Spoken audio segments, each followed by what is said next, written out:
नमस्कार मित्रों, दिनांक 13 नवंबर को मुख्यमंत्री भूपेश बघेल जी से डोंगरगांव में पत्रकार वार्ता के दौरान एक बहुत ही अच्छा सवाल किया गया। जिस प्रकार मुल्क में जाति और धर्म के नाम पर उन्माद फैलाया जा रहा है, वह सहयोग है या एक तरह का प्रयोग है, जिसका जवाब मुख्यमंत्री ने किस तरह से दिया, आइए देखते हैं। मुल्क के साथ सूबे में हम बार बार देखते हैं कि अनुच्छेद किया जाता है या फिर जातिगत या धर्म के नाम पे ये प्रयोग है या सहयोग, जो कभी कभी कवर्धा के नाम पे, कभी राजनांदगांव के नाम पे पहले लोग समझ ले, या फिर ऐसे ये ऐसा लगता है कि आपको ये सहयोग है या प्रयोग है, जातिगत उन्माद भड़काने के लिए किया जाता है या किसी जाति को लड़वाने के लिए किया जाता है, या जो अभी सरकार है उसको बदनाम करने के लिए किया जाता है, ये सहयोग है या प्रयोग? बहुत अच्छा सवाल है और इसके बारे में मैं यही कहना चाहूंगा, भारतीय जनता पार्टी या आरएसएस के पास उसकी कोई नीति नहीं है, न कोई कार्यक्रम है। उसका उद्देश्य केवल सत्ता प्राप्त करना है और सत्ता प्राप्त करने का शॉर्टकट ये है कि दो धर्म के लोगों को, दो जाति के लोगों को लड़ा दो, घृणा फैला दो, हिंसा करा दो और उससे वोट उसको मिल जाता है और सत्ता आए भी, और इससे उसको सत्ता तो मिली लेकिन नुकसान देश को, समाज को। कि बहुत ये देश सबका है, चाहे हिंदू हो, मुसलमान हो, सिख हो, ईसाई हो, आदिवासी हो, दलित हो, अनुसूचित जाति के हो, सबका है ये, किसी एक का नहीं है। और इस बात को आजादी के पहले हमारे कांग्रेस के नेताओं ने समझा। बाल गंगाधर तिलक जी पहले व्यक्ति हैं जिन्होंने कहा कि देश के अंदर ये तीन ध्रुव हैं, एक तरफ अंग्रेज है, दूसरी तरफ हिंदू है, तीसरे कोने में आपको अल्पसंख्यक है, चाहे वो मुसलमान हो, सिख हो, ईसाई हो, पारसी हो, ये सारे हैं। यदि ये दो एंगल मिल जाए तो अंग्रेजों को भागना पड़ेगा।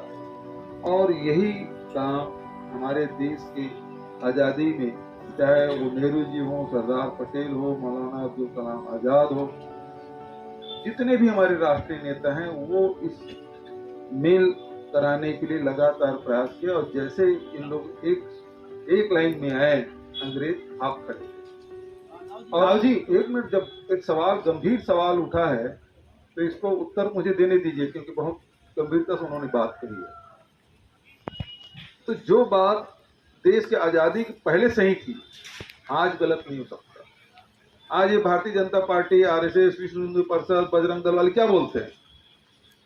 कहते हैं कि इन मुसलमानों को पाकिस्तान भेज दो। आपने सुना होगा, इनको पाकिस्तान भेज दो। अभी भारत जोड़ो यात्रा शुरू किए राहुल जी, तब उनसे कहा गया कि पाकिस्तान से शुरू करो। अन्य बहुत सारे उदाहरण दिया जा सकता है और आप लोगों को जानकारी है। इन लोगों का कहना है कि इनको पाकिस्तान भेजो, और फिर आप आरएसएस के कार्यालय में चल दें तो ये अखंड भारत का नक्शा बना कर रखे हैं। कोई भाजपा या आरएसएस के उनके साथी होंगे, उसके घरों में आप देखेंगे अखंड भारत का नक्शा।